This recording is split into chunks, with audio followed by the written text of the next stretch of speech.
2,000 రూపాయలు అందించే బరోత్తర కార్యక్రమాన్ని ఈ సంవత్సరంలోనే ప్రారంభించబోతున్నాం. అతివృష్టి అనావృష్టుల రైతన్నల పాలిట శాపాలు. ఏడాది పాటు శ్రమించిన అనుకోని ప్రకృతి విపత్తులతో పండిన పంట చేతికందక రైతు రుణభారంతో కుంగిపోయి రైతు కూలీగా మారే పరిస్థితులు ఉత్పన్నమవుతాయి.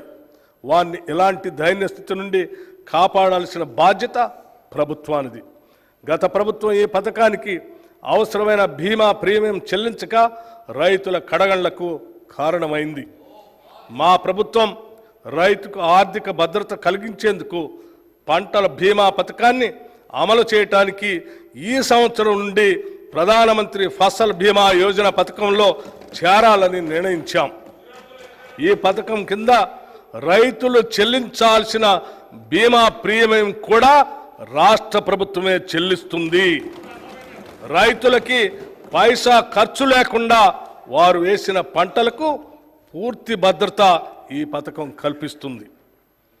తెలంగాణలో వరి సాగు చాలా విస్తృతంగా జరుగుతుంది. పండిన పంటకు సరైన ధర రాక పెట్టుబడి కూడా దక్కక రైతులు తీవ్రంగా నష్టపోతున్నారు. రాష్ట్రంలో సన్న రకం వరి ధాన్యాల సాగును ప్రోత్సహించడానికి ప్రభుత్వం 33 రకాల వరి ధాన్యాలను గుర్తించి వాటిని పండించిన రైతుకు క్వింటాలకు 500 రూపాయల బోనస్ చెల్లించాలని నిర్ణయించాం. దీనివల్ల సన్న రకాల వరిని పండించే సాగు భూమి విస్తరణ పెరిగి రైతులకు ఆర్థిక ప్రయోజనం చేకూరుతుంది. వ్యవసాయ రంగంలో వచ్చే ఆధునిక సాంకేతిక అభివృద్ధి రైతులకు అందితేనే వాటి వలన ఉపయోగం. టెక్నాలజీ మరియు రైతు మధ్య ఒక అనుసంధానం అవసరం. రైతులకు ఎప్పటికప్పుడు కొత్త శాస్త్రీయ పద్ధతుల ద్వారా దిగుబడులు పెంచుకోవటం, పంటలను తెగుళ్ల బారి నుండి రక్షించుకోవటం మరియు ఇతర వ్యవసాయ రంగ పరిజ్ఞానం అందించటం మా ప్రాధాన్యతగా ఉంది. ఈ కార్యక్రమంలో భాగంగా ప్రొఫెసర్ జయశంకర్ తెలంగాణ రాష్ట్ర వ్యవసాయ విశ్వవిద్యాలయ శాస్త్రవేత్తల సహకారంతో వీడియో కాన్ఫరెన్సుల్ని నిర్వహిస్తున్నాం.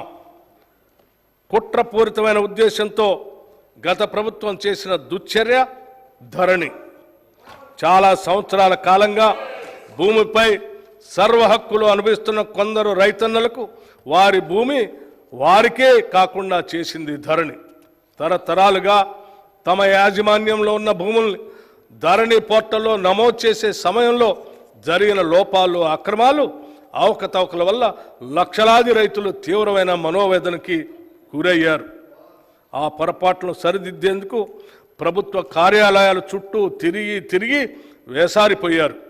గత ప్రభుత్వం చేసిన తప్పులతో ఎంతోమంది వారి భూముల్ని అమ్ముకోలేక పెళ్లిళ్లకు, పిల్లల చదువులకు మరియు కుటుంబ అవసరాలు తీర్చుకోవటానికి నానా అగచాట్లు పడ్డారు. లోపభూయిష్టమైన ధరణి నిర్వహణ వల్ల చాలామంది రైతులకి అందవలసిన రైతు బంధు, రైతు బీమా వంటి ప్రభుత్వ పథకాలు కూడా అందక నష్టపోయారు.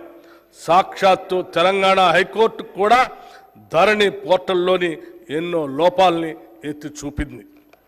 ప్రజలకు ఇచ్చిన హామీ మేరకు మా ప్రభుత్వం ఏర్పడిన తర్వాత జనవరి 2024లో ధరణి పోర్టల్ అమలు కారణంగా వచ్చిన సమస్యల్ని అధ్యయనం చేయడానికి ఒక కమిటీని నియమించింది. ఆ కమిటీ సూచనల మేరకు మొదటి దశలో పెండింగ్లో ఉన్న దరఖాస్తులను పరిశీలించి పరిష్కరించడానికి స్పెషల్ డ్రైవ్ను ఈ సంవత్సరం మార్చి 1 నుండి మార్చి 15 వరకు జిల్లా కలెక్టర్ల ఆధ్వర్యంలో చేపట్టాం. మార్చి 1, 2024 నాటికి 2,26,000